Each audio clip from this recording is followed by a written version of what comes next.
Hello and welcome back to the Freelanceverse. As you can see, in a very different surrounding with different quality probably, it's time for another unfiltered thoughts of a freelance translator video. If you don't know this series, it's when I just pick up the camera, the phone in this case, and record an unfiltered, unscripted, unedited video, kind of the nightmare of every content creator. But it's fun sometimes, and I just talk about what's on my mind, mostly professionally and sometimes personally. Usually when these videos happen, also this week, is when I just simply either something happens, I'm overwhelmed, I don't have time to script and to edit, and that's exactly what happened this week. Last week I was on holiday, that's why there was no video, sorry for that. And then I just couldn't get into rhythm. That's kind of the overall thing that I'm struggling with at the moment, is balance. I can't seem to figure out the balance between work, between YouTube, between family, social interaction, sports, health, etc. I'm just always running behind already all year. That's definitely a motto I want to work on until summer. And then this weekend I tried to film a video and then my camera broke. I have it here and it's kind of emotional because that's what it all started with. Like more than 6 years ago I made this channel with this camera, and this was already secondhand back then, so it's like 8 to 10 years old. It's from Panasonic, a Lumix. So it stopped working, and it's sad because now I have to record on the phone and find a new camera. But either way, that's not important at the moment. Yeah, balance is definitely, I am working less than I used to. I'm working, like, if you actually count my hours, I probably work around 60 to 70%. But the cool thing about that is while I work, I'm super productive, super efficient, because I just simply don't have time to do anything else. So I just start working, finish work, and that's it. And I don't drag it home, I don't think about work at night. And that's something I always dread if that ever happens, and it doesn't. So I actually enjoy it.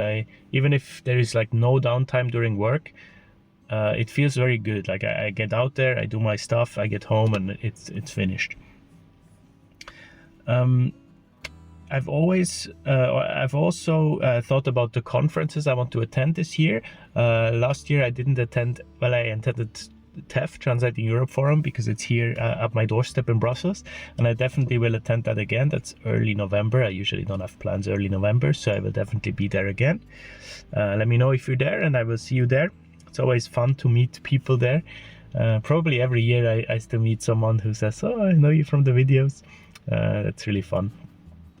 But I also want to go back into trade fairs in the sports business that I specialize in, because I couldn't do that in the last years. So I want to get back into it. The biggest one in the world, I don't know if in the world, but in Europe definitely, is ISPO in Munich. ISPO Munich is at the end of November, if I'm not mistaken. So I would really like to go back. I've only managed to get there once in 2023, I think. And if it's end of November, I will probably combine it with a trip to Switzerland to visit family. Then it would be feasible. So I hope I get to go there. And I also have my eye for a while on a conference in the Netherlands called Soccer X in Amsterdam in the Johan Cruyff Arena. It's a dedicated conference all about the football business, the industry. There are sponsors there, retailers, coaches, players, associations. So it would be great to like immerse myself into the football world. I really enjoy working, especially at the moment. I work on so much football content because every brand is gearing up for the World Cup. So even if a brand doesn't have anything to do with sports or football, they still try to capitalize on the hype of the World Cup, so I feel like everyone has a campaign in one way or the other about this summer. And it's funny because most brands are not allowed to use copyright terms, like the World Cup, the FIFA World Cup. So they, like, so many times I have to kind of rewrite like the biggest football stage in the world this summer and stuff like that. So you have to be careful what you can use and what you can't use, especially if your competitors are sponsors, for example. So yeah, it's been fun, and it's the first time that so many teams are participating in this World Cup. And whether you like it or not, I must say I'm not a big fan of, like, it feels very much a capitalistic move to just increase the teams all the time. But what's cool about this is that I get to translate stuff about teams that I've never even thought of in the football context, like Haiti, like Cabo Verde, like Curacao and stuff like that. You know, don't know any of these players. I need to do the meta description of the jersey, for example, and I need to first like look what they actually wear, because I've never seen the jersey before. So yeah, it's fun. It's creative, definitely, and very mind opening for me as well, world opening, to see the names of these players that are so foreign to me. But yeah, very cool, very fun. Yeah, let me know if you guys are also planning to do any conferences this year. That's definitely something I want to get back into it. Write it in the comment if that's something you're looking for. What else? So I told you I worked on a book in January, and that's coming out next month in May. I'm very excited for that. That will be the first time ever that I'm the credited translator on a book. So it will actually be, my name will be on the cover, and I will have a dedicated author profile on Amazon as well now, and everywhere else where it will be sold.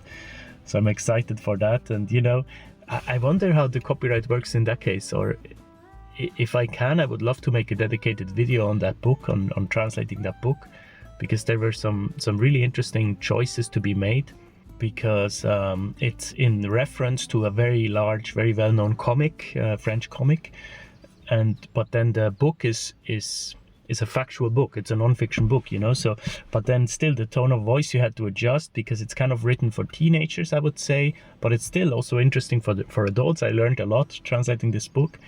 I don't know, there were a lot of choices, a lot of translation choices to make, and terminology to use from the comic. It would be great to go through that with you guys and show you a couple of key decisions, key elements. I will need to check with the publisher, because I work directly with the publisher in this case. But if they allow that, which I don't really see why not, because it will be, I don't know if it's public. No, it's probably still linked to an IP. So I need to check if I'm allowed to do that.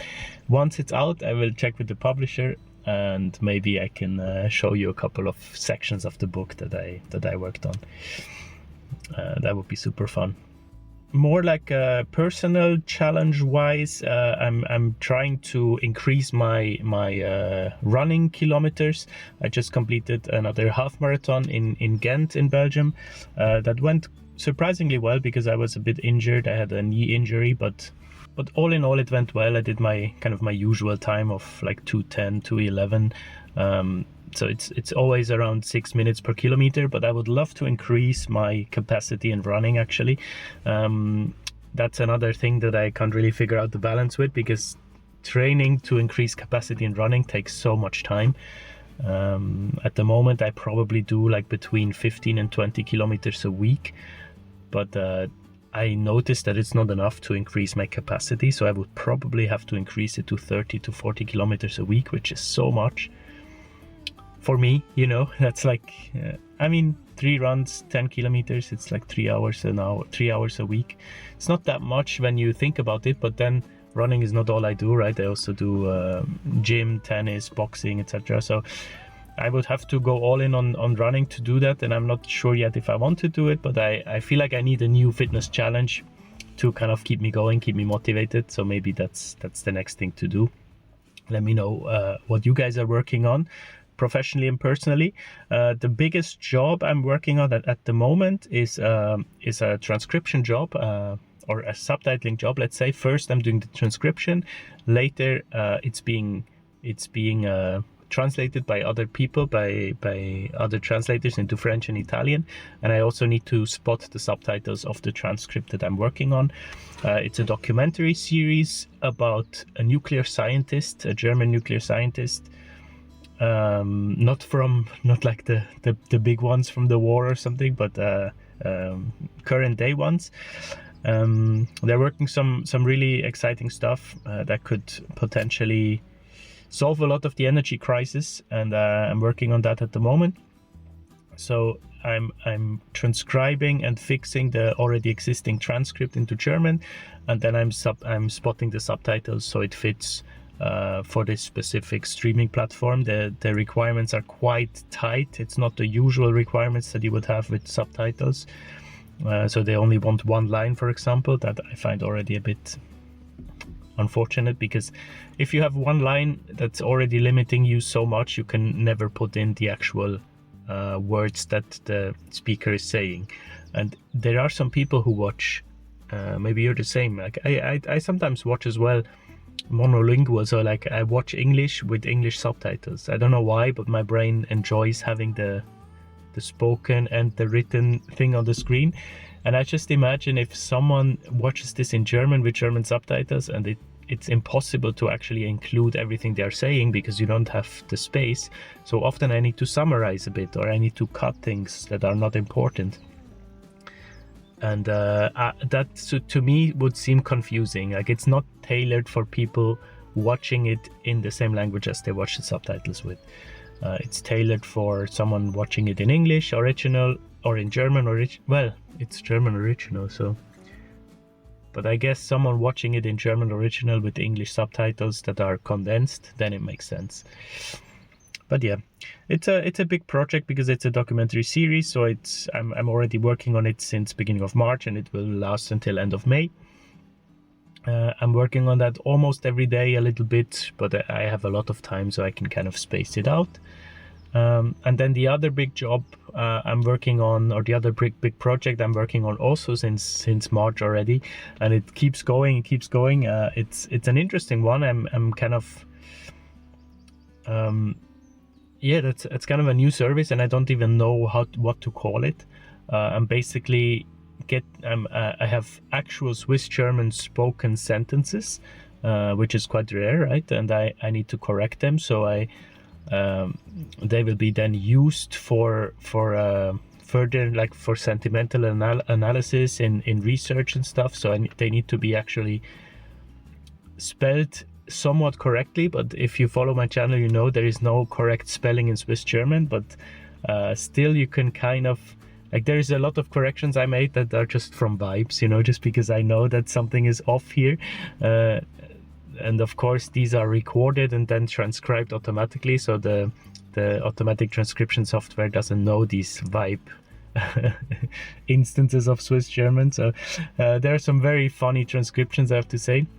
So I'm correcting a lot of Swiss German into different dialects, which is something I've never done before. So it's a fun job. It's very time consuming, very intense, but I like doing it. It's fun. Don't know if you can hear all the birds. They are having a party over there, but it's nice. I just came to the local park to film this video because, as I told you, can't film it in the office at the moment and don't have a camera. But I think that's all, more or less. I will keep you updated with the conferences. I will then also make a video if I go to them. And also let me know in the comments what you like to see. I have a lot of plans for the channel, but it just takes a lot of time and I don't have it at the moment. But I would love to focus more on that again. But at the moment it's just, it's priorities. And I unfortunately can't put too much priority on the channel at the moment. But if there are any specific things, also if you have something that you're passionate about and you would like to show to the people, present to the people, if you're a newbie figuring out the translation world in 2026, I would love to hear from you. If you have started in the last 2 to 3 years, let's say, if you've started past 2023 and you're making a sustainable income already, also reach out to me, because I'm very interested in these stories. So many people ask me, like, should I study this? Should I start out as a translator? And of course, I've been doing this now for a decade, and I feel like slowly I'm getting out of touch with people starting out. So I would love to hear from you how it works, whether it works, so I can also relay this information to the other people watching. There you go. I hope the quality was okay. It's on my phone. It's not the best camera, but that's all I have. And sometimes it's good to have just a ramble and unedited, more laid-back video. Hope you enjoyed it. Tune in for next week. I honestly can't tell you what it will be. That's the theme of this video.